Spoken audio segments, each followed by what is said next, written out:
Alors Trémargat, c'est une commune, voilà, au dernier recensement, il y a 198 habitants.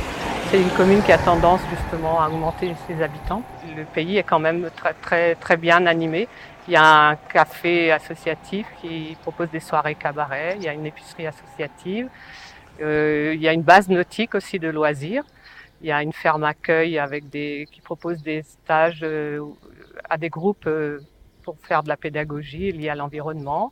Il y a un tas de choses, des professions aussi liées un peu à la nature, d'artisans. J'ai toujours plaisir à dire en fait qu'ici les gens œuvrent à quelque chose, voilà, et à faire avancer le pays dans vraiment une idée de partager des solidarités, voilà, et tout ça. On a fait un aménagement de bourg dans la commune de Trémargat qui s'est déroulé, on peut dire, entre 2010 et 2013. C'est une idée qui avait émergé des réunions publiques lors de la campagne des élections municipales de 2008. Il y avait pas mal d'habitants qui trouvaient que le bourg était un peu triste, hein, avec pas mal de goudron dégradé, donc pas mal de surfaces artificialisées en fait, et bon, assez peu de fleurissement, assez peu d'arbres, et puis aussi une circulation sur la départementale qui était jugée trop rapide. Et donc dans cette réunion publique qui était préparatoire à l'établissement d'un programme électoral, on s'était mis d'accord sur l'idée d'un aménagement doux du bourg, avec, ça c'est venu un petit peu plus tard, à partir de 2010, quand on a travaillé avec le CAUE, on s'est dit que ce serait intéressant en fait d'associer au maximum les habitants. On a lancé des chantiers participatifs, donc qui ont permis en fait aux différentes générations, aux différentes personnes, chacune avec son talent, son savoir-faire, de s'impliquer.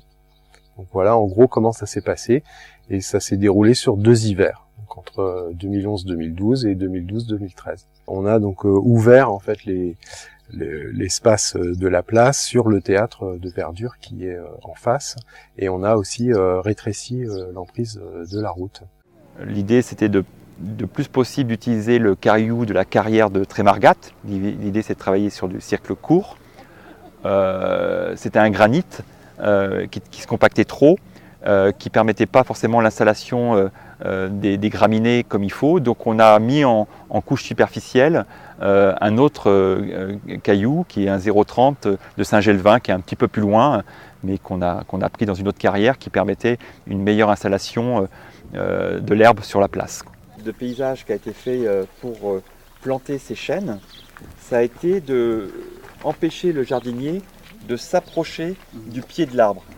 Donc toutes les plantations qui ont été faites par les habitants, c'est avant tout installer l'arbre pour qu'il grossisse et qu'il pousse réellement. C'était beaucoup de travail manuel, puis les gens ont bien suivi. Hein. Il y avait une dizaine de bénévoles, 10-15 bénévoles à chaque fois, voire jusque 20 sur certains chantiers. C'est quatre jeunes charpentiers, menuisiers, et qui se sont impliqués là-dedans avec beaucoup de motivation. Et la toiture végétalisée, ils ont été accompagnés ou ils connaissaient la technique?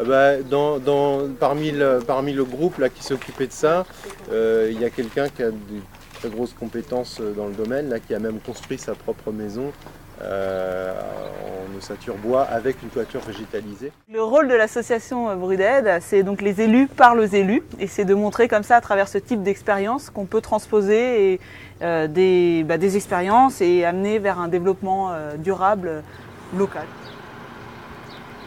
Peut-être le conseil le plus important, ce serait qu'on arrive quand même assez vite à de l'opérationnel. C'est-à-dire qu'on n'est pas une succession de réunions pendant des mois, voire des années. Moi, j'ai senti qu'à un certain moment, il pouvait y avoir de la démobilisation quand on n'aboutissait pas à quelque chose de pratique.